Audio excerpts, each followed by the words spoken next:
Oh, that's interesting. So welcome everyone to this second live session for the lab on badges and informal learning. We had some technical issues with the lab session for the other lab, the one in French. So I'm a little bit nervous if things don't go so well, but I know that we have enough stuff to do that it should be fun anyway and useful for most people involved. There's a couple people who weren't in the live session the first time, so I'll let them introduce themselves and maybe telling us a little bit about their involvement in badges, and then maybe we can go briefly around the table just with names and affiliation and go on with the rest. So Bridget, maybe you can introduce yourself. Sure. Hi, my name is Bridget McGraw, and I'm an independent consultant. And I have worked in IT for 20 plus years in education in the nonprofit sector. And recently I've been consulting with leaders in the after-school space here in California called Temescal Associates, and helping some of their collaborators get up to speed with digital badging and the open badging. Mostly I've worked with the software called For All Badging or For All Rubrics. They've recently combined. And I've also worked with Utopia.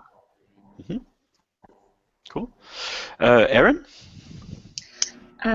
Hello, my name is Erin Fields. I am a librarian at the University of British Columbia. I'm working as a co-lead on a badging project for three different programs, one extracurricular and two that are co-curricular. And this is a grant-funded project, and it's very much a pilot to see how badges could be introduced into an academic setting. Cool. And we had introduced ourselves a little bit the last time, but maybe we can just say name and affiliation so that people who will catch this video, and also the two of you, Bridget and Erin, you can know who's involved. So April, maybe you can go first. Sure. April, Director of Curriculum and Instruction in the Corona Norco Unified School District. Cool. Charles? Sorry, yeah. I'm Charles Tsai with Ashoka Canada. So I'm part of a global network of social entrepreneurs. And so just a quick update since our last meeting, if I may. So I've been meeting with Adobe, which is a new partner of Ashoka, to start talking about how to design badges to support media makers and change makers. And so that's a project that we have just started since the last lab. Nice, nice. Yeah, and we don't have announcements for projects so far, but there are things that are coming up that we can't announce yet, but and maybe you know, we'll go back to some of those other projects. Don? Hi, can you hear me? Yes. Good. I see that the video camera isn't working, but that's anyway, I'll deal with it. That's an okay picture of me. My name is Don Prezant. I'm president of Learning Agents and very interested in open badges as what I consider to be an entry drug for e-portfolios for lifelong learning. And I am working in a number of areas, working with a government department, which I can't really talk about, but I just started an engagement with George Brown College to take their badging system open. So just starting that system, and quite interested in a number of areas. One of the areas I'm getting interested in is humanitarian missions overseas, and the open learning that can happen with that. Excellent. James, now we can see you. I think there was a problem with the link. We had a similar problem with the other lab, so I don't know why. I'm sorry, but maybe if you can just say. Oh, you know how Google is. When it works, it's great. So I'm happy to say that Dan and I are actually sitting, I don't know if you can see it, in the offices of edX in Cambridge, Oh, Massachusetts. yeah. So Dan will be joining us soon. We actually, as of yesterday, announced that we have the first successful badges in Open edX. So Dan and Congratulations. I know, this is huge news, and it's still resonating. So Dan will be joining us in just a minute. And yeah, so both Dan and I are from Indiana University, and we have the results of our DPD project, where we have tracked 30 projects across their development of ecosystems in the last 2 years, and that paper will actually be available in 2 or 3 weeks, just in time for your Christmas reading. So, because hey, you know it's wintertime. What else do you have to do, right? And yeah, so Dan will be joining us in just a minute. Nice to see you Cool. all again. Yeah, same here. Kim? Hi, yes, good morning from Western Australia. I'm an academic engagement developer with Curtin University Teaching and Learning Area. We've got a range of investigations into badges. The two that are most active for me at the moment are we have a challenge-based learning platform which we're setting up a badging system for, and I'm also supervising a master student who's looking at badges for mapping technology capabilities in relation to the national curriculum. Nice, nice. And I had prepared a little bit of a timeline, but we don't have to stick to it. Just that I think it's useful to get things going on. So we do two labs, as I explained to most people, and also since the video will be maintained, I think it's useful to know that. So there's one lab in French where people have been discussing badges in formal education settings, mostly, and funnily enough, they were talking quite a bit about informal learning as it's important in the context of formal education systems. And in this lab, the last time in October, we were discussing a number of issues that relate to badges. I did, well, there's actually two summaries of that session from different perspectives. There was one from Geneviève Roch, who's at Champlain College's Center for Expertise in the Recognition of Acquired Competencies. And I did one that was a little bit more neutral, I guess, or trying to just summarize some of the issues. And so in the French lab that happened in between our previous session here and this one now, one thing that happened apart from a number of technical issues is the fact that there was some work done on a canvas that was adapted and translated from the Digital Me canvas on badging systems, and Don was present, and he was able to take something away from it, I guess. So we also have some exercises that we can get people to do based on that canvas. What I would like to do today mostly is to go back to the small little exercise that has been done by some participants, not that many, but I didn't expect necessarily that everyone would do it. It was mostly to get people to ask themselves questions. And then before the end of the session, I want us to prepare participants for other homework, in this case based on canvases, so homework created by Erin and Don that will be given, and also Charles has prepared, I guess it's still okay to do that. We had discussed a model about the ecosystem itself, because next live session will be on the full ecosystem for badges. So one thing at this point would be to work a little bit on the badging exercise from the previous time. So as a program note, if you don't know, if you weren't there the last time, we do have a collaborative document that's available at a URL that was actually posted in the page for the lab.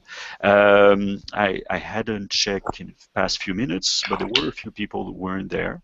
So if it is about if it is at all possible, it would be nice to go back to that exercise, which was very simply create a badge thinking about what the issues involved are.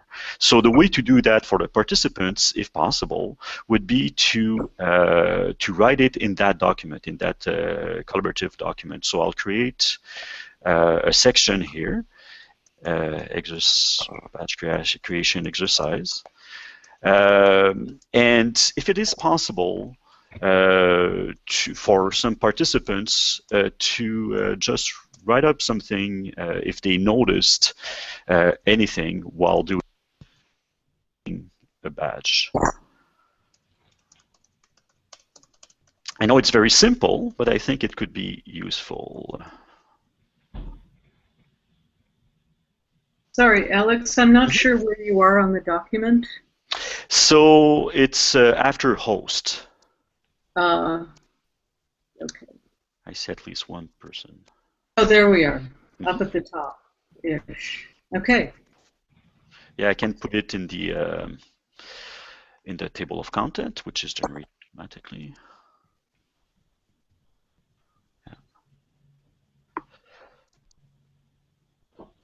So there's a couple of people there. And by the way, because I talk about the fact that is so strange and different, the purpose of our labs is not necessarily just to produce content or to do a webinar. It's actually to try stuff. And that's why I insist so much as to the importance of doing some exercises and things like that.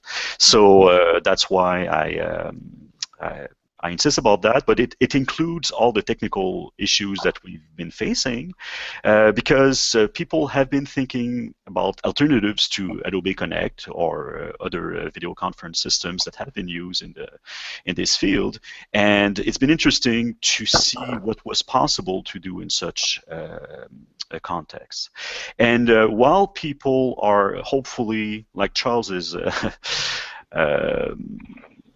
Charles and Don are writing in there. I'm kind of hoping that some participants will also write there. So maybe, Dan, you could introduce yourself a little bit. James already did so and talked a little bit about the DPD, but maybe you can say a few words about you because some participants are new, some guests are new. Okay. So I'm Dan Hickey. I'm Associate Professor and Chair of the Learning Sciences Program at Indiana University. I have just wrapped up a two-year study. I'm just wrapping up a two-year study of the 30 projects that were awarded in the MacArthur Digital Media and Learning Conference in competition in 2012. And James and I are here actually in the headquarters of OpenEdX. The reason I was late is because I had a chance to meet he's not really the president, but he's pretty much the main brains behind OpenEdX, and he was asking about badges. Everyone here is quite excited about them. So we just announced, for example, we presented yesterday, we spent the last 4 weeks getting that functionality built into the OpenEdX platform, and many people were very excited about it. And that is a big win for my new project, which is basically, I have funding for 2 years to advance open badges across the higher education landscape. We're trying to get them not just badges, but high-quality badges and effective use of badges in all of the major course management platforms. So Canvas, Desire to Learn, Blackboard, OpenEdX. So, and I've just come back from Australia. I was in Australia for the last week. Did presentations on badges at Australia National University, Deakin University, University of Sydney, and University of Technology, Sydney. Okay, but you didn't go to Perth to see. No, but everybody from Perth, but everybody from Perth came over. Oh, okay. Good. We're on the hookup. So yeah, we had quite an audience from Perth. Great. Yeah. Geneviève, would you like to say a few words? You're muted. Oh, actually, she's not there anymore. Right. Okay. And I should mention that's Charles, right? The third one, yes. Yeah, hi Charles. Hey, I loved your video. Charles, I loved your video.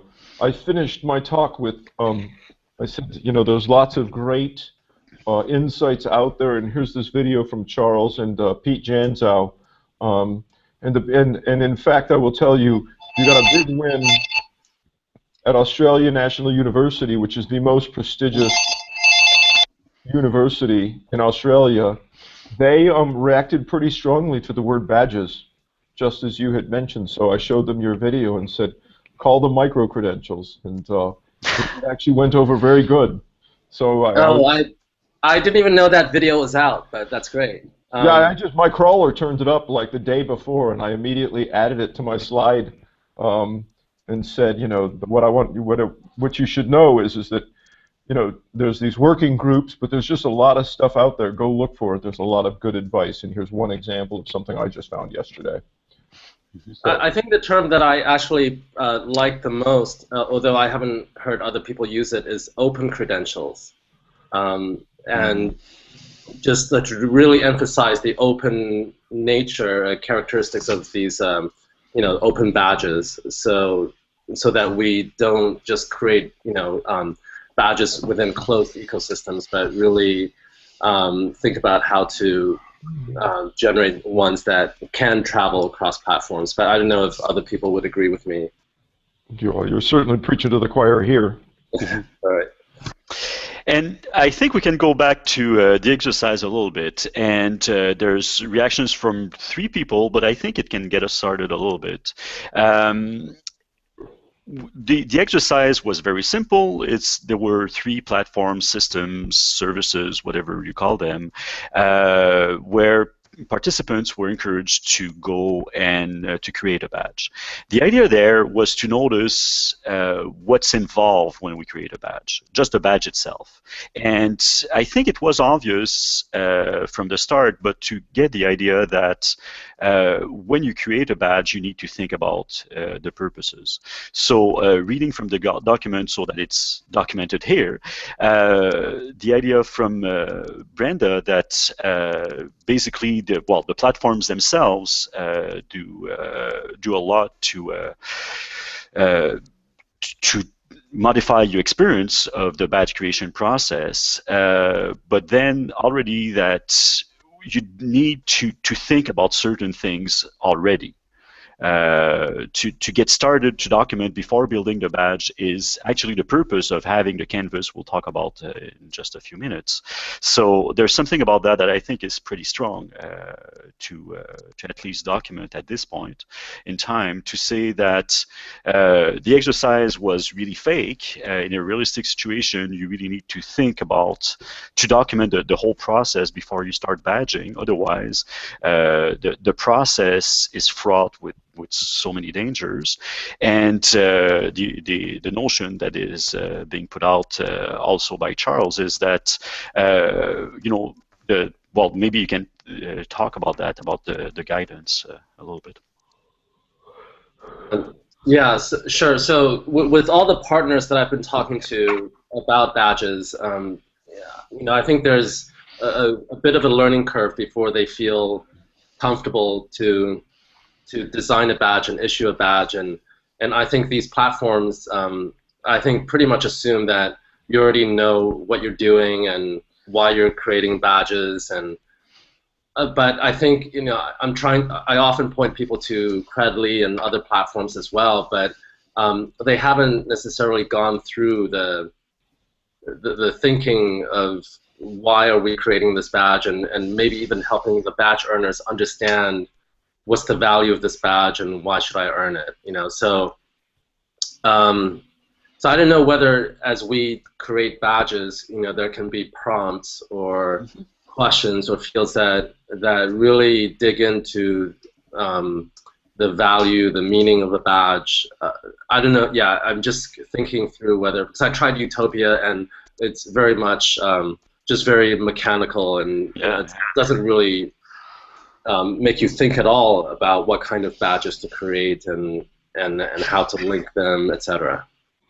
Well, Bridget, maybe you can talk to that, since you know. Sure. You're muted now.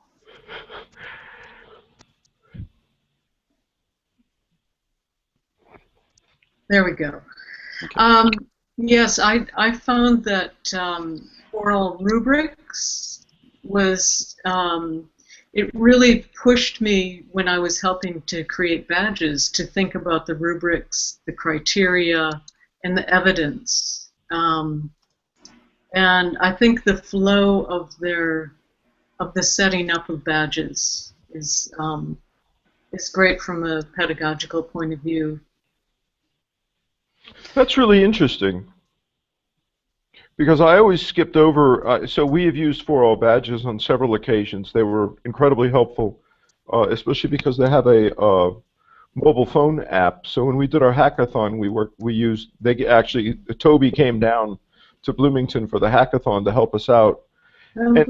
And I never made that connection that you just made, that the rubrics themselves, that there's this value added thing that comes with the rubrics that I never really thought about. That's quite interesting. And it comes with three templates. So you can have a simple badge with just a link to the evidence. And I know Karen Jeffrey, who's developed the program, feels very strongly about displaying links to the evidence for people. But you can also do a list, which makes sense if it's, say, an attendance badge. You can tick off, the list of times one attended, or a more complex leveled rubric. And those badging systems that are integrated in learning platforms, including Canvas. I didn't look at Canvas yet, but I saw how it works in Moodle. It's really tied in with an assignment. So in that case, it's pretty straightforward, even though, as Brenda says, there are some things that are not too user-friendly. But maybe those people who have tried in a course management system or learning management system, does it work well to tie it with an assignment or with rubrics? We just installed Canvas into my university LMS and into actually the enterprise version of it. And Canvas said that, or Accredit Trust said that they're going to, like they put a time bomb in the one that they gave us and it expired like sometime this week. But they say they're going to put it out to GitHub. Supposedly a week from now, it'll be available for Canvas. And I'm going to pull it up right now and see if I can answer your question, Alex. Which LMS is Indiana University in?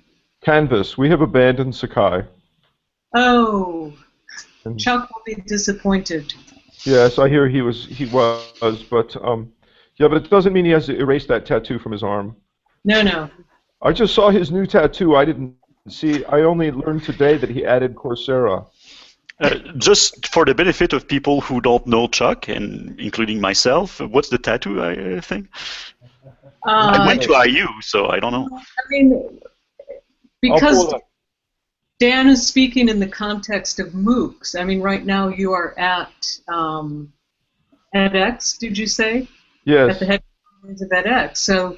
So Professor Chuck taught one of the first massively open online courses called The History of the Internet. And he has a tattoo of Sakai, which is the open source. There you go. Yeah, and it was actually the one developed partly at Indiana University at the time. When I was still at IU, it was one of the systems we could use. We're transitioning to that from another one. So, but just for the benefit of other people. And by the way, April, I don't remember which platform you used specifically to deliver those badges. We worked with 4All Rubrics to develop our own platform. And we call it the 21st Century Badge Pathways because it has the privacy protections needed for our students. But yes, it's all based with 4All Rubrics, and then we created the custom system that automatically links with our student information system and is now open source. So while we work in more formal learning opportunities, I would like to echo what Dan and Bridget were sharing. And what we do is we coach our badge developers in an offline environment, in a collaborative environment, to think through the steps and the values and the purpose of badges and the weight and all of those kinds of things that go along with it prior to development. If I might just mention on the badge creation exercise, some of the feedback, there was comment also about graphic design. We actually host a summer institute on digital badging each summer, where other organizations and our own groups come and learn and develop. And we brought student groups in this past time, and just using the badge kit from Mozilla had people developing badges, and that was a very non-threatening way to do the design element of a badge, even though it may not be as fancy and customized as a graphic designer. We found that the badge kit was incredibly user-friendly. We all had badges within minutes and were able to speak to them and their purpose. Yeah, absolutely. That was actually one of the purposes of the exercise, was to get people to understand that it is one of the challenges. It is one of the things to think about. One of the advantages of Utopia that I found was that there were preset designs.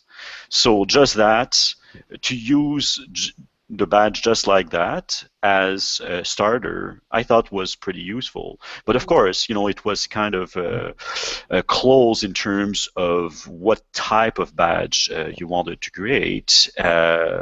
So there was a challenge with that. So the pairing between the design of the badge visually and your intention behind the badge is also interesting, because one of the things is to really think about what you want to badge and how, but then to think about the visual design as not being an obstacle, but maybe part of the whole process. So other things, maybe advice that you can give to people as they think about those issues.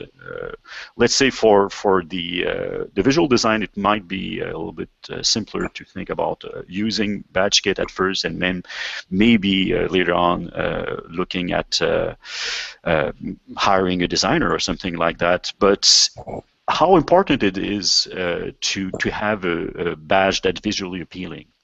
Well, I actually have a story to tell about that. Of the 30 projects that we interviewed, one of them,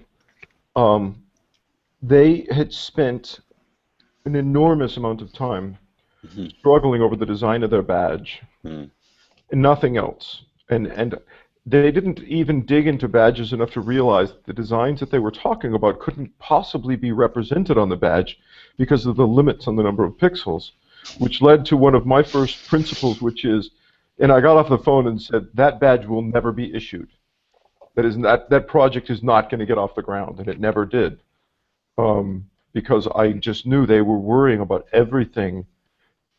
Anybody who was worried that much about the design of the badge didn't get that there's so many other things that matter beyond the design of the badge that they didn't even, they were so hung up on the graphic design, and to have not even realized that the graphic design couldn't be realized within the number of pixels of the badge, we knew that that project was sunk. And indeed, it literally just unwound it resulted in absolutely nothing. Yeah. And how much care do earners put into the design of the badge? Do they collect badges because of their design? Do they care so much? Have you seen examples where? Well, I will say, one story there was that the Cooper Hewitt Design Museum did a very ambitious effort where they brought in, over 3 successive weekends, they brought in potential earners and not only asked them what badges that they wanted to earn for their work at the museum, but what those badges should look like. And that was a pretty impressive effort. And by the way, April, since you're working with K through 12, I'm kind of guessing that maybe the visual appearance itself might have some importance for them, or I think so. I mean, I think it needs to be clean and clear what it's for. So we blend the image and the actual word, which I think a lot of badges do. We actually try to turn as much of the design over to students, though, in the graphic design classes. And so we've been piloting and having them come up with different examples and opportunities, and then kind of get a consensus where to go with that, and that's been fun. So we do a blend of working with some techie adults to do some of our initial badges, but are transitioning more to student-generated images. I will say, at UBC, we had a pre-pilot pilot for video game law, and they were very simple badges to begin with, just what was basically stock inside of the WordPress plugins. But then once it changed over to one of the top-level badges being a gavel, there was extreme competition over getting this gavel. So I do think that there is some validity in terms of some sort of feeling for particular images, but I don't think there was such a drastic change in terms of achieving the badges before the gavel versus after. It was just almost a rejuvenation in terms of interest. And maybe in terms of branding, because it's something that is being discussed too, in fact, Bridget, if you, and you're sending the, is it on purpose? Oh, she disappeared. Okay. Is that it? Okay. But does it help when the branding and the visual design of the badge match more, or is it less of an issue for anyone who's been involved with? Say that again. I was distracted by the screen. Oh, sorry. One thing about the visual design is that it also calls upon the idea that it can be linked to the branding. And maybe, Bridget, you could talk about how with Temescal, for instance, the branding is also part of the visual design of the badge, maybe? Sure. I think I just fell out of the chat for a minute. I was trying to share my screen. And I still haven't quite got to it. So it looks like I need tech support for actually it's the green button. The live oh, screen share. Yes. Good heavens. There we go. All right. Yeah. Okay, so I just wanted to talk about one project in particular, which is the Long Beach YMCA. And they have 3 levels of,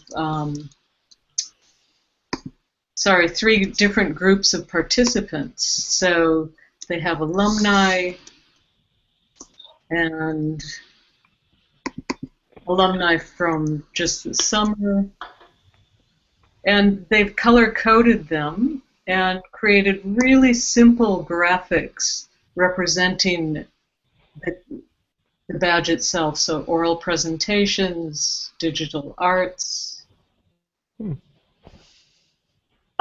they're clean. I think having worked with in graphic design for so long, it's important to have legible graphics. Mm-hmm. And the fact that they're compatible with one another, that they do look. This is the theme. Yeah, they're a family, and we have an excellent graphic designer at Temescal. So. Mm-hmm. Cool. And sorry. Go ahead. Oh no, go ahead.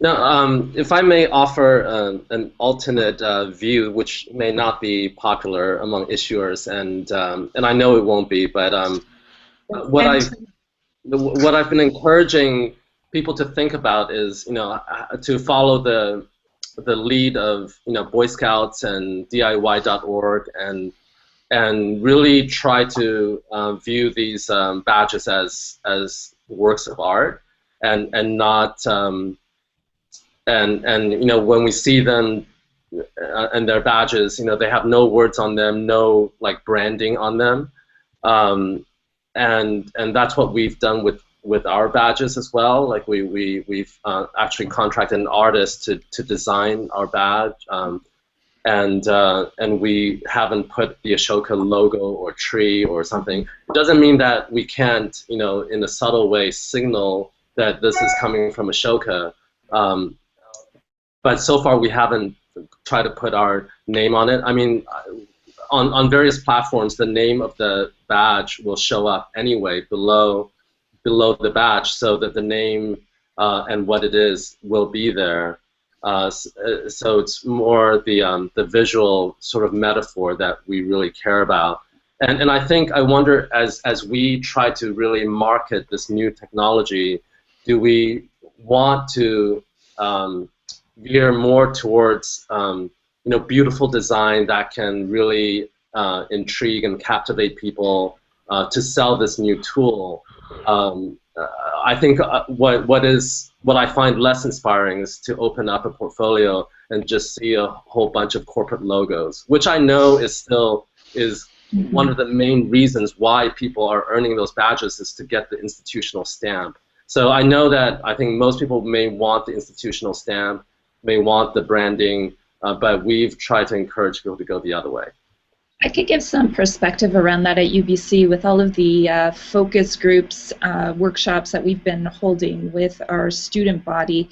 There's less of an interest that each individual badge would actually have that kind of representation, but that the space, so the portfolio, the space where the badges would end up and exist in, would actually have that branding on top of that. So rather that each one says UBC, that there's a UBC space for the UBC badges. And that they have the ability to push it out anywhere. So I really do believe what you're saying is that the notion of a beautiful badge that doesn't necessarily have to have all of that content attached to it, because it would be in the metadata anyway, but the notion of a space for those badges so that when they link to it, that seems to be really important. So the relationships between the badges might be even more important than the fact that they're created individually like that. Well, if I can jump in, the Mozilla Backpack offers the ability for someone to create a collection of badges, which is, conceivably one place for a person to brand them. And I also wanted to throw in my, I'm not sure. With Charles, it's not really agreement or disagreement, but just I appreciate, I had a quick look at DIY.org, and I really appreciate the legibility of each graphic. So whether it's clean and lean,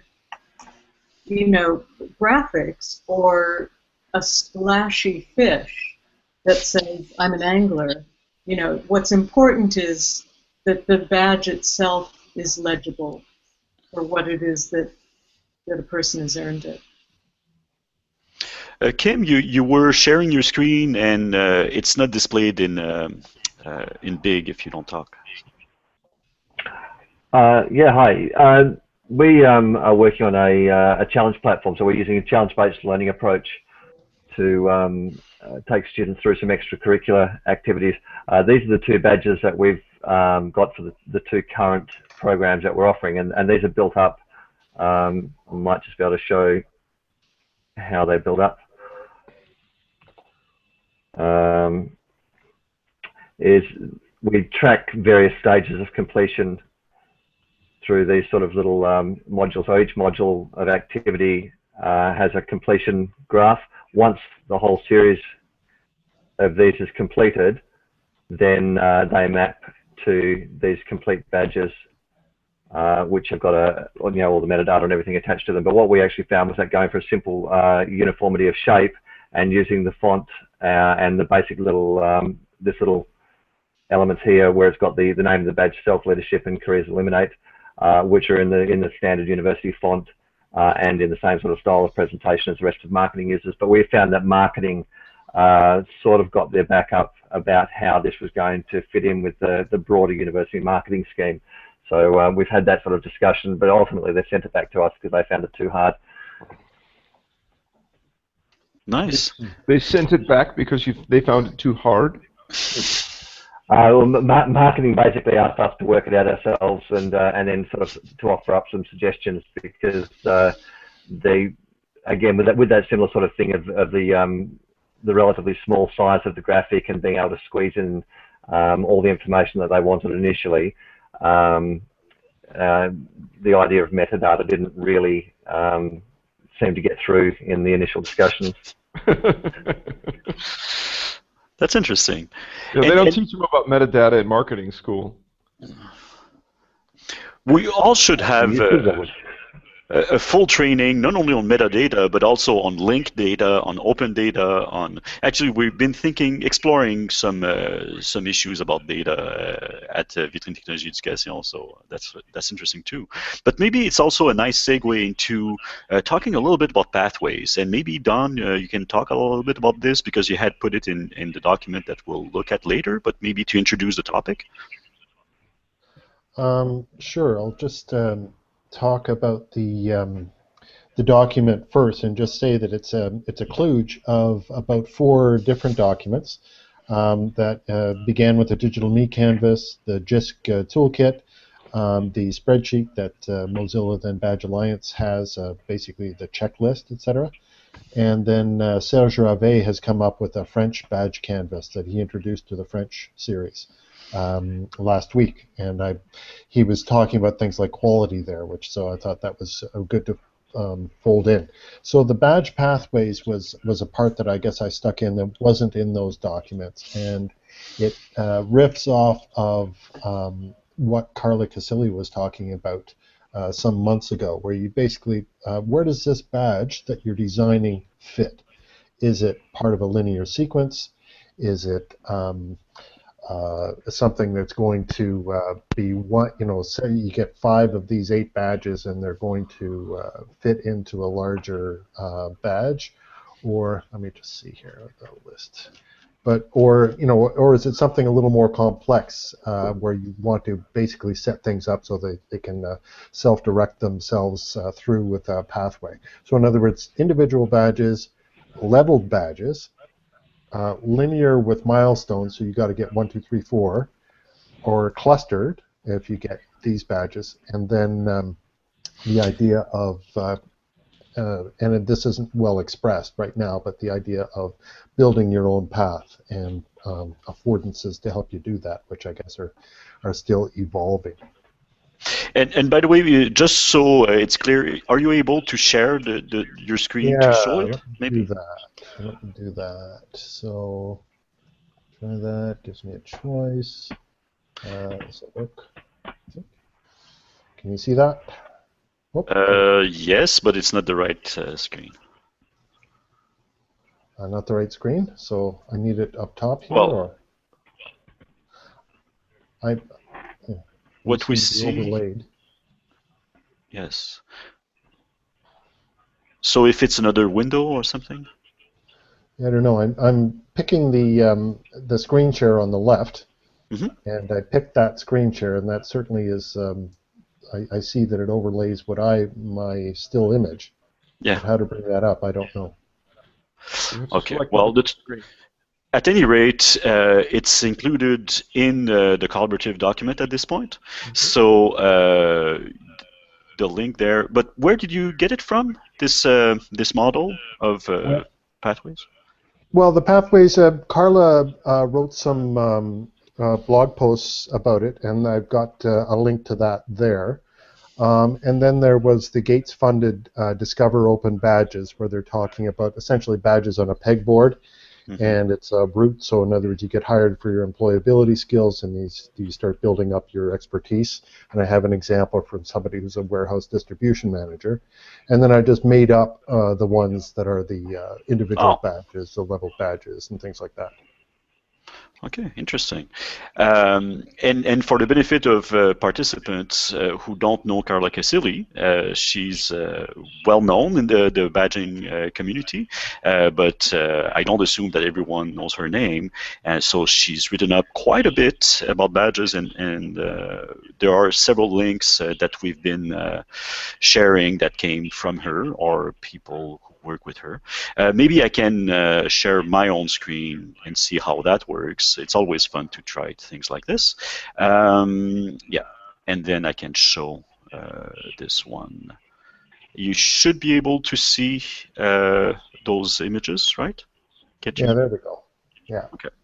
So the idea that you can go from individual badges that are not connected one to the other in sequential pattern, all the way to something where there is a sequence, but mostly that they're clustered together. You can get them at different times, and eventually you get the other one that's a fuller version.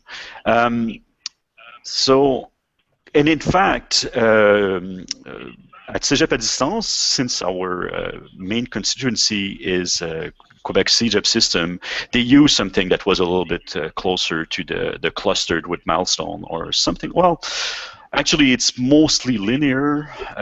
You had to get 4 of them to get the full one, but at the same time, I think they didn't need to be in the same order.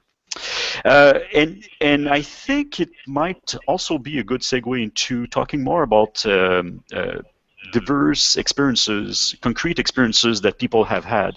And maybe I'll ask Erin to share a little bit of her experience at UBC with badging projects. So currently we are working on 3 pilot projects. One is called the Digital Tattoo, which is an extracurricular project all about managing your online identity. So these aren't, of course, it's extracurricular, it's not attached to any courses, but there is a good partnership that happens between the university and elementary schools and secondary schools around this material. Then there is video game law, which is a law course, of course, which has an online component that is a blog format where there's an expectation that people can do posts or make comments. And this was brought in fairly late into the project. And what we wanted to do is do a pre-pilot pilot. So just put badges inside of the course to see what would happen. The professor was very interested in making the course gamified, as with video game law seems to make sense. So he was playing around with some of those notions. So we have some initial data that's come off of that that's been quite promising, because his entire focus was just on getting the students more invested in commenting and posting, so more of the development of an online community, and it's been quite successful. The last is through the Education Technology program. That won't roll out until around January, because we're still working on certain aspects, some technical aspects. All of this is being run through WordPress, even though we do have Blackboard, and badges have been I think just released recently into Blackboard, and we just signed on with edX as well. So the second year of hopefully, if we're approved for the grant, we would be looking at what that kind of constellations of badges across all those platforms mean in terms of managing a badging across UBC. So that's where the 3 projects are right now. 2 have not rolled out, the Digital Tattoo or Education Technology, and the video game law has had some tentative steps into badging.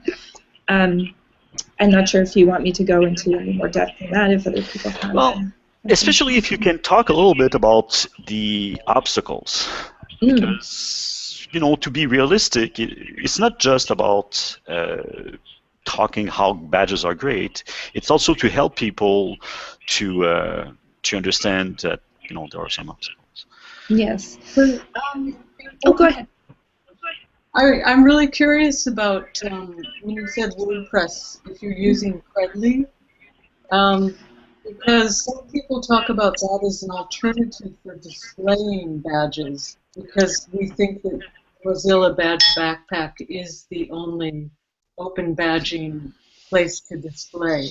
So I'm wondering.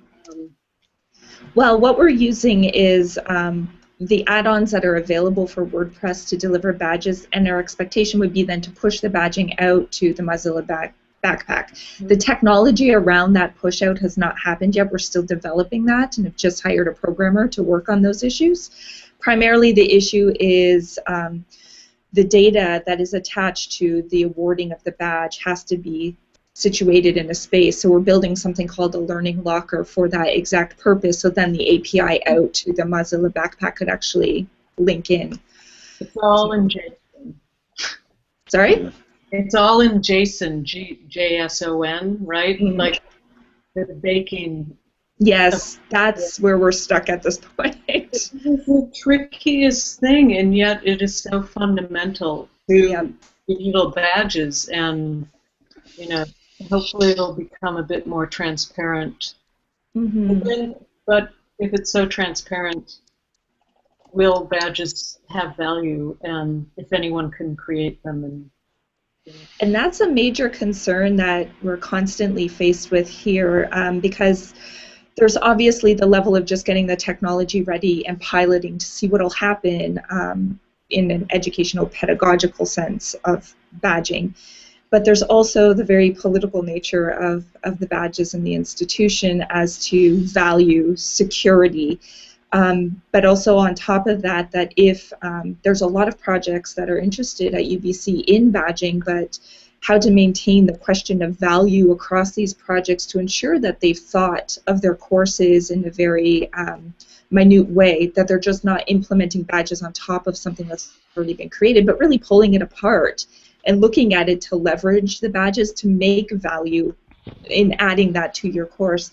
Those are the pieces that we're really kind of struggling with at this point. It's not an issue with the 3 pilots, but once we basically, open the dam, then what happens? Like, how do we manage that piece?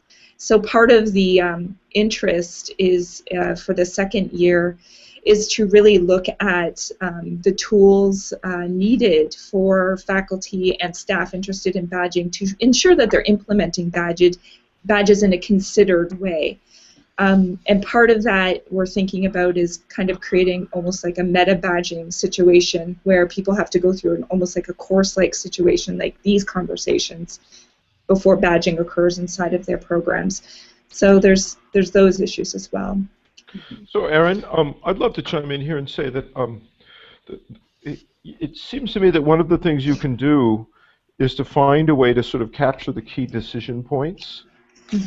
And in particular, if we think about what we know from design-based research, one of the crucial things is to lay out what were the decisions that you made. What is your nascent sort of theory, right? It's people will, if you ask people to think in terms of local theory, you're not building grand theory about issuing badges, but you're saying in this context, what were the key decision points? There should be 4 or 5 of them for most major setups, and getting people to simply articulate what is the decision point, and what is the pro and what is the con, and then what was the decision that was made, and then reflect back on that and say, okay, what did our reasons for making a particular decision, do we think that those were borne out, or did something we were concerned about not happen? And I guess I'm really hoping to get some case out of the new project. I'm really hoping to partner with some projects. We weren't really able, we had to be very hands-off on our last project. We weren't allowed to go in. That was actually Haystack's job. So all we could do was sort of watch projects sink or swim in some respects. Right. I wish we had been much more deliberate than we had been, though, because I realized one of the things that we could have done after our first interviews with projects was simply to ask them to do more of that, document what is your reasoning. When we did the second interviews with projects, many of them were really really struggling with some dilemmas, and I think we could have done a better job of asking them to, if you could just write down, just have a decision process, have a special notebook where you document your crucial decision points. What is the reasoning for? What is the reasoning against? And then what did you end up doing? I think that we would have gotten a lot more useful knowledge. That we got a lot of useful knowledge, but it's a little hazy sometimes. People didn't really know why they did what they did sometimes. So I think that's also important in terms of sustainability over time, because as we say, that this is all like testing ground, but the hope is for there to be some sustainability of the program over time and badges in general. So if we don't mark those key issues and how they were addressed, I think it becomes much more difficult later to continue. And can I show? Let me show one example. So here's the kind of thing that I'm going to screen share and show you my course. Let's see. I think let me pull this up. So this is my big open online course on on educational assessment that we did with Course Builder. Google gave us a nice grant to do this, so I thank them. So that is what so right away you can see that there is a lesson, and you can see that you can see that it says Part 1 Assessment Practices. You can see that it consists of 4 units and an exam. Well, when you completed my course, those are the badges that you could earn. So when we talk about pathways, there you see those are the 3 badges that you earn: the practices, principles, and policies badge. And those all, when you got the the assessment expert badge, when you clicked on that badge, it opened up and showed those 3 badges that the people earned. And if you see the leader one, that one was one you earned the leader version if you got more peer promotions than any of your peers. And this is what the actual badges looked like. So my graphic designer had an idea that he made them as a little quizzical, right? Like, what are these little green people? Like, I hated them at first, but he had a theory that people would be curious what they meant, and that would lead them to click on those badges. And when you did click on a badge from my course, you actually were that was the evidence page there. It actually included all of the work that the student did. In this case, that's what they would see. That is a completed student assignment there. The stuff in light is the work that they added to the Wikifolio. So we actually had some initial, I don't know how strong the evidence is, but definitely people told us that they were curious, that badge design made them curious about what are these little green people and why are they on somebody's Facebook page? Yeah. And by the way, maybe to go back to something that we had discussed with Aaron, it sounds like institutional approval was part of the issue too, right? If you can speak to that a little bit. The biggest, well, I think it's very telling that in our first workshops that we would offer around the project, we would have people that were representative in Senate coming. So it's very telling already about the very political nature of it. I think that there's generally a lot of concern right now around education in general in terms of credentialing. Some of those concerns very much deal with the security around badges, metadata, and the baking process. I tend to push those aside because I pretty much am in the belief that if anybody has the skill to do that, they would also have the skill to do that with a diploma or a transcript as well. So there's some strange wrong thinking around, I think, the idea of security there, although security should be a concern. But the bigger issue is the naming of the badge as UBC approved, or an academic approved badge.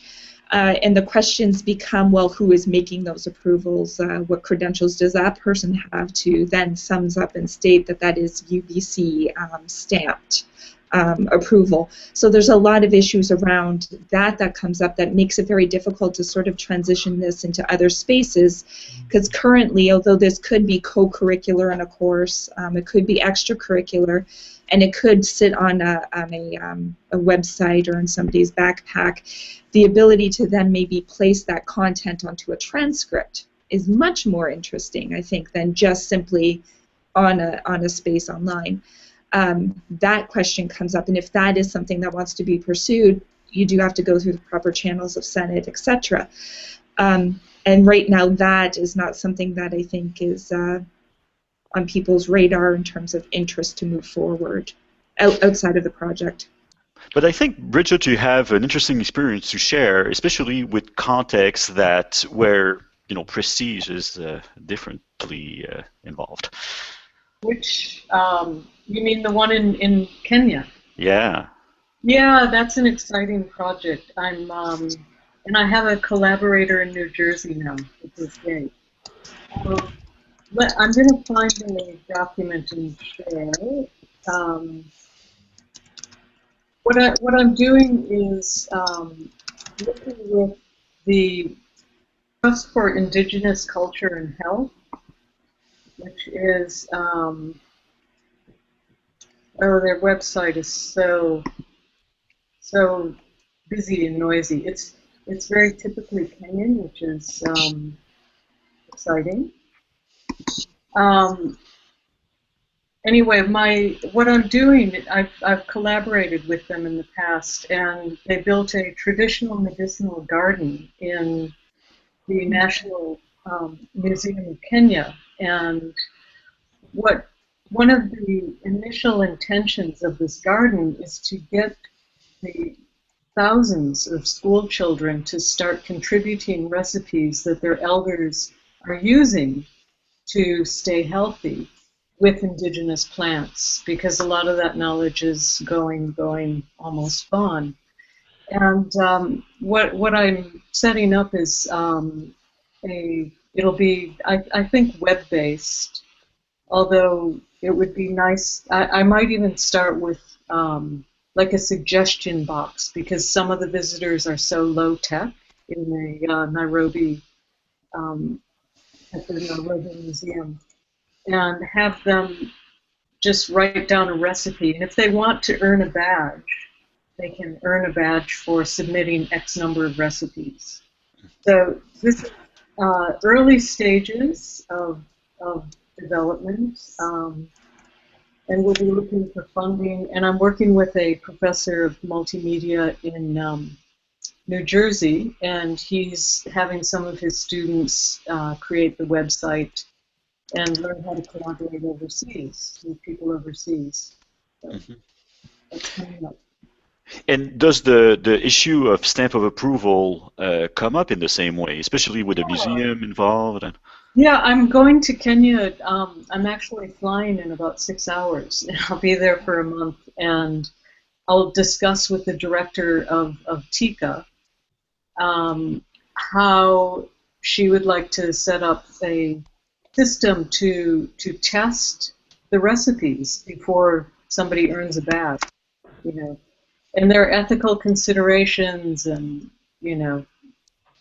and the hiring people to taste these things. But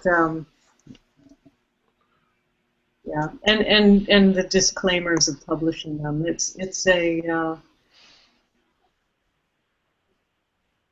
It's a lot to think about. Absolutely, absolutely. And I really like this example partly because I think we tend to get stuck in some thinking about what badges are for because of our own context, maybe.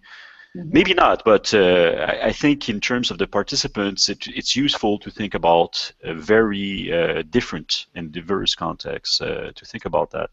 But I'm still thinking about institutional approval, and I'm wondering, Kim, how it worked at Curtin, how people were accepting those badges. I think they were used as something else, something extra. Is that it? Yeah, we have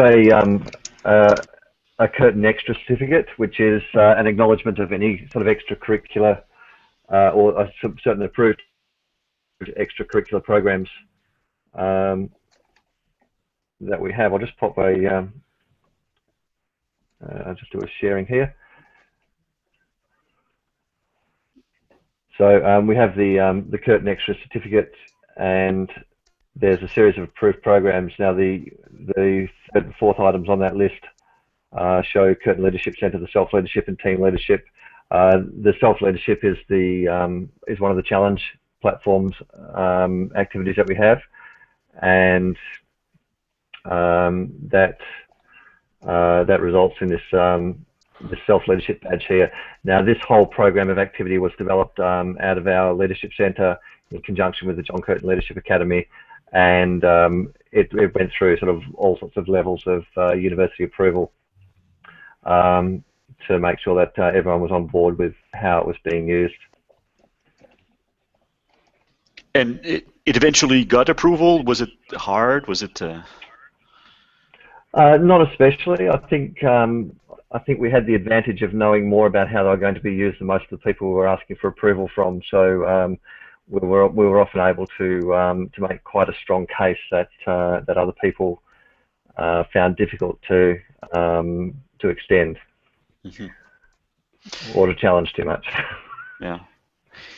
And April, I'm also wondering, since especially in K through 12, approval takes a very special value, right? Yes, I think, there was first the concern about student security, and so we had the key stakeholders on the committees that developed the portal. So we knew the security was confirmed, and when the bigwigs signed off on that, we were great.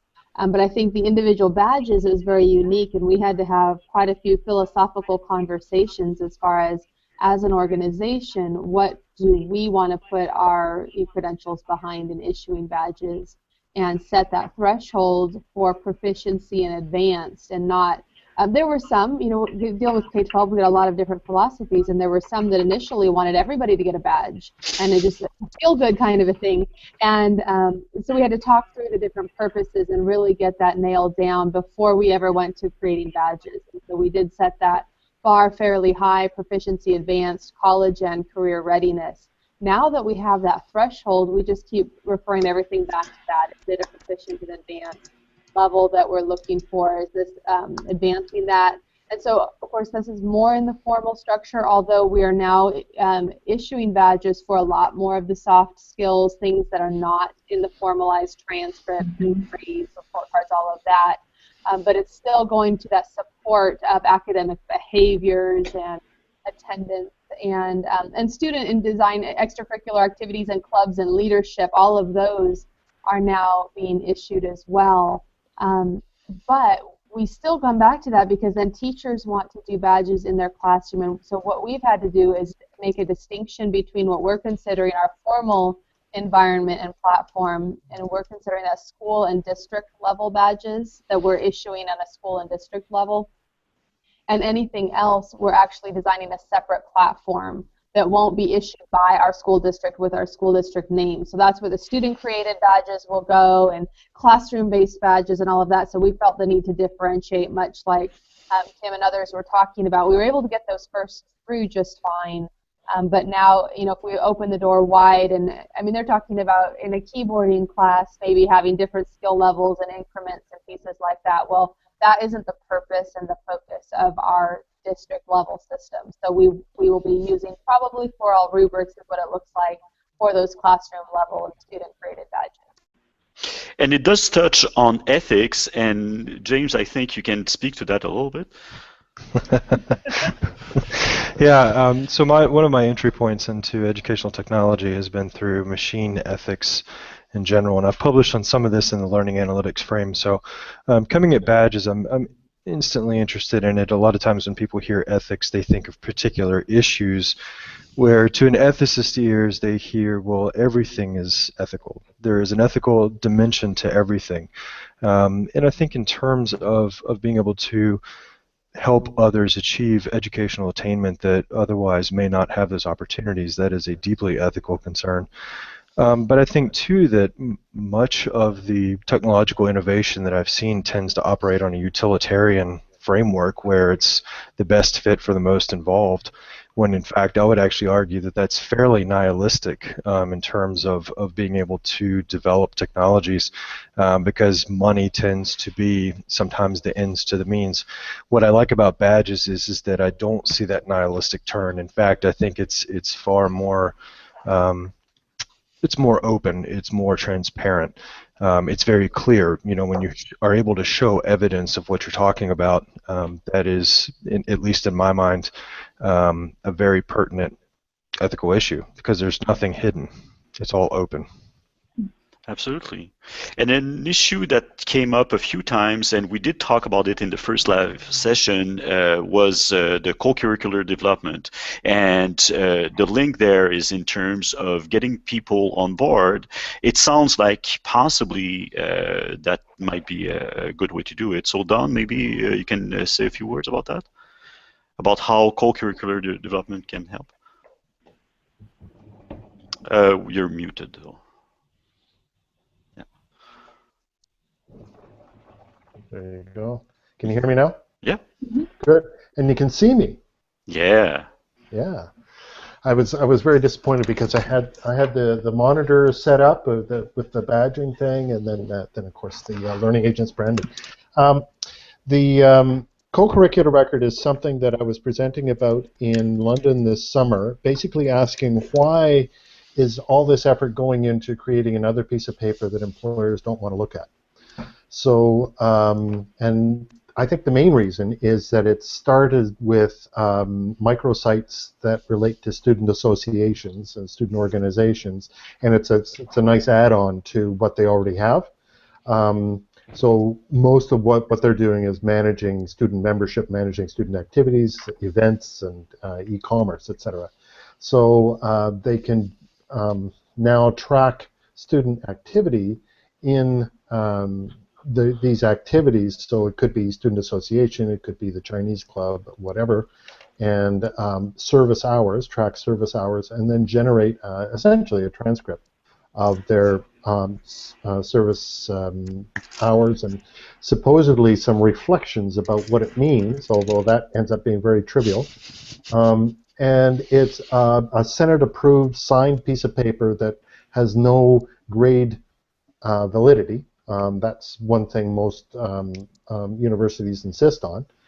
And what is it? It's something that employers don't want to look at. They want people who can talk to how they learned leadership skills, how they learned problem-solving skills, in engaging with other people, that kind of thing.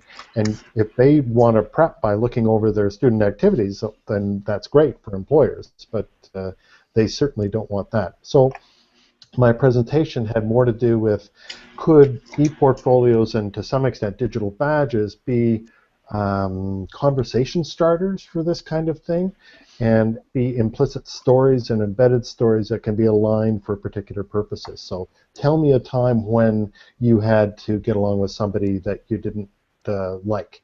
Well, that's really interesting, because here's my badge from when I was in the student association. There's this real jerk I had to deal with all year. And so essentially it's a medium for telling stories. So, and you can potentially string them together. So I was trying to come up with University of Michigan, their Emblem project. They have basically a co-curricular program for engineers that they piloted. And if anybody can find that and pop it into the chat, I think that would be great, because essentially they've run this. I thought they had a fairly good take-up. It was about 20 to 30% of the potential students who could apply for a badge applied for a badge, and it was a badge challenge similar to what Kim, I think, is talking about down in Curtin. And it's for co-curricular type activities, getting involved in skills and activities and achievements that don't have a grade. And I think it really helps to get people inspired. That's one of the purposes of this lab, is to get people inspired into projects. And it's a good segue into the homework now. We only have 15 minutes left. So I think we can talk a little bit about the homework. Erin, would you like to start? Sure. So the homework is in the collaborative document right at the end. You'll see that there are the resources, which are basically badge canvas toolkits that talk about what we were mentioning earlier, which was the problem when you're just trying to make a badge, which is the process about how you go about making a badge, thinking about your course or program in development. So the homework is really about thinking about your own context that you might have, or there's a sample case study that we wrote up to develop a badge-based learning pathway and a brand around the badges. So it's basically meant to just think about badges and the context in which you want to implement badges and all the elements that are needed in order for it to make the badge a valuable thing in terms of the actual program itself. Absolutely. And Don, do you want to talk a little bit about the workbook, which is the fourth link in those resources? Sure, and it's slightly updated from the version I sent you. So this is now Word 97 compatible, and what I've done, as I said, is a kludge of about 4 different documents. And so the idea is you can work your way through this document initially on the right column, answering questions about system goals. I'm interested in the additions that Kim has added, so I'll have to have a look at that. I have also embedded some PowerPoint slides in the subsequent pages, so if you double-click, you can move stuff around and tweak it. And that includes an individual badge canvas for information design with some text boxes here, so you can like replace the text and put what you think per badge. The visual design canvas, I'm not sure what I think about this. It may be useful, may not be useful, but you can certainly copy some of the shapes and overlay some things on there. And then sort of winding up with thinking of system-wide, you know, what technology are you using? How are you going to support this? How are you going to build in sustainability? There was something I was going to try and cram in as well, which was I was participated in the Badge Alliance community call this week, and Cheryl Grant was talking about her What Counts as Learning book, and she had a great deck where she was talking about promising practices and lessons learned. And I'll see if I can drop that into the chat as well. So I was going to have a look at that. And for example, she's talking about other stakeholders and ways of involving them. And I think I included that actually, but that's the kind of thing is to think of in those terms, beyond the initial fun, let's make a badge. Yeah, and we'll add those to the collaborative document because there are some things in the chat that we can transfer to the collaborative document so that participants can see them. And Charles, you had mentioned... oh, sorry. Go ahead. Just to say that feedback very welcome on this. If anybody has any comments they'd like to make, etc., I would like to use it as an ongoing guide for when I deliver workshops, etc. So if I'm digging myself holes, please let me know. Thanks. Yeah, thanks. And in fact, Don created a badge that you can earn by looking at a presentation he did and finding an error that had been put in there on purpose. So that was also about getting feedback. That was pretty useful too. So Charles, can you talk a little bit about an exercise that participants can do to get from this to actually the ecosystem, the full ecosystem that will be the topic of the third and last live session? Yeah, so I guess, you know, I'm coming from the perspective of a field that is not necessarily well supported by the university system. You know, so social innovation is an emerging field. It's you know, we're still defining what the essential learning and skills are, and a lot of it comes from learning from doing, and yet there's a pretty rich ecosystem that exists to engage social innovators, change makers, and so on. So our work with universities in Canada is less about helping an institution build the best program that students can get into, and then just, you know, for the next 2 to 3 years, just learn as much as you can from that program, and then you'll come out of that program, you know, ready to take on the challenges of this field. I think what our thinking is that, you know, the learning is driven by the network, by the ecosystem, and a school. What a school should do is really help students plug into a larger network and help them navigate that network. You know, so we see badges in that context, and so for us, you know, we want the badges to link to other institutions in some way, and we want badges that are issued to unlock opportunities and learning and, you know, various other things in the larger ecosystem. So the question is, you know, as we design our badges, you know, how can it have meaning not just within our own program in our own context, but how does it get used in another context. And so do we even issue badges before we are clear on who might ask for it, who might want it? And so the exercise is simply, thinking about our trust networks and think about which institutions do we trust or want to trust us, and how can we issue badges that are created, in that context, so that some other institution will value the badge that we are issuing. Mm-hmm. And so think about 3 organizations within your network, and how can you sit down, maybe even sit down with them and go, what badges can you create that we would want to see, and what badges do we want to create that someone else will integrate into their application process or their whatever, their program. Mm-hmm.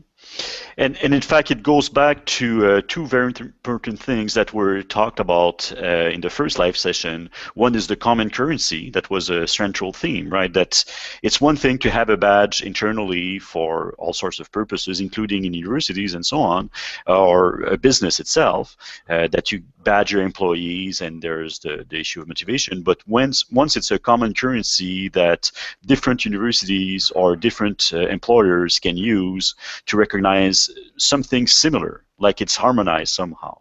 And to really, the other notion that I thought was pretty useful there was that, as Geneviève was saying at the RAC, at the Center for the Recognition of Acquired Competencies, is that the employers themselves can give titles to badges.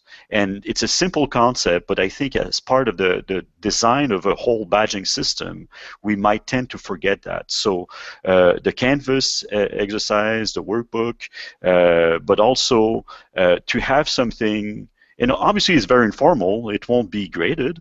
We can give you badges if you accomplish all the work very properly. And Brenda is already on the way to do that, because she also talked about her exercise. But I think it's really useful to do that kind of work, to really try to approach some of those people who will recognize the value of badges. We talk about badges as being recognition, but eventually they need to be sent somewhere. They need to be seen somewhere. It might be in the community where people live. If it's a profile, it's still based on what kind of thing we won't recognize. So I think it's really important to go outside to look at all the stakeholders in that kind of environment. So there's only 7 minutes left, and there's more than 7 guests, or just about. I'm not good at counting with all of this, but maybe if you can say just a few words to help participants as they go on. Part of the dynamic here is what happens on the panel, and I know it's a little bit weird. I described it as a little bit of the fishbowl effect that you can have in a classroom, that they're being observed. Well, it's good, but also to really get them inspired into trying things, either based on the homework they hopefully will do, or on things that can help them to really learn by doing about badges itself. So April, if you could go first. Sure. I think that you have to jump in there. There's a lot of theory and talk about badges and what's the best way, but I think jumping in and trying it out is the best way to learn and see what's effective. And I really enjoyed the parts of the conversation today, specifically about badge design, thoughtful design, purpose, criteria, all of that. And so just to encourage folks, it doesn't all have to be online. There can be offline conversations and discussion and reflection along the way. And then just jump in and do it and see how it works. I mean, if you start with the pilot, I think it was Aaron talking about a pre-pilot, try it and just get involved. I think it's very powerful. Thank you. Bridget? Sure. I would like to encourage people to walk the talk, because most teachers are now using reflection in the classroom, sometimes design thinking, project-based learning, and that they actually jump into badging with the same sort of hands-on enthusiasm. Okay. Charles? I don't know if you see the same thing, but I'm actually getting an update notification from Google Talk. That's really strange at the same time. Charles, if you have some suggestions for people? Yeah, I think it's. I think the whole badging initiative just raises a lot of very deep questions about, what kind of learning do we want, and it's really a chance to, to point to a different paradigm of learning rather than just using a new tool within the existing paradigm. So how does this really get us to a different type of learning that we hope, to see? So, so that's why I think, the question of institutional approval earlier is an interesting one, and it's something I'm thinking through a lot because we already have tools to represent institutional approval. Do we need another one?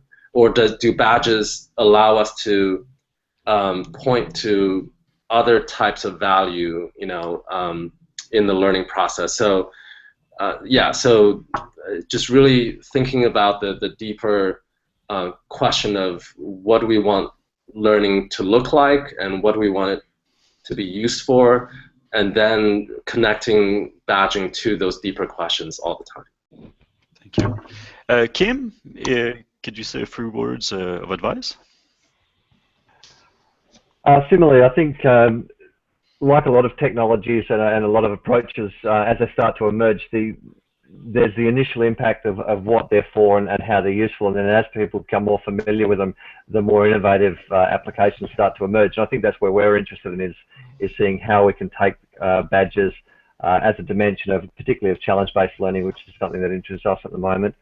And we're really looking at exploring of how we can capture evidence and mark that achievement of things that are often, particularly things like graduate capabilities. We often, we graduate every student saying, yes, they've demonstrated these capabilities, but we don't have any real evidence in many cases to do that. So we're looking at how we can actually use a badging approach to sort of track some of those dimensions as well. So I would say it's just the beginning of a fairly long journey, I think. Nice. James? Yeah, so part of the research that we've done has been looking at LMSs and the various different badging initiatives that they have within the LMSs, and with different levels of interactivity within these learning management systems. A lot of them have actually embedded badges and badging capability within individual LMSs. And kind of with the other comments, I would encourage folks to think about the pedagogy and the thoughtful design that goes into it and how they can be implemented even at the modular level, whether we're talking about MOOCs or whether we're talking about, just what we would call maybe regular, at this point, old school online classes.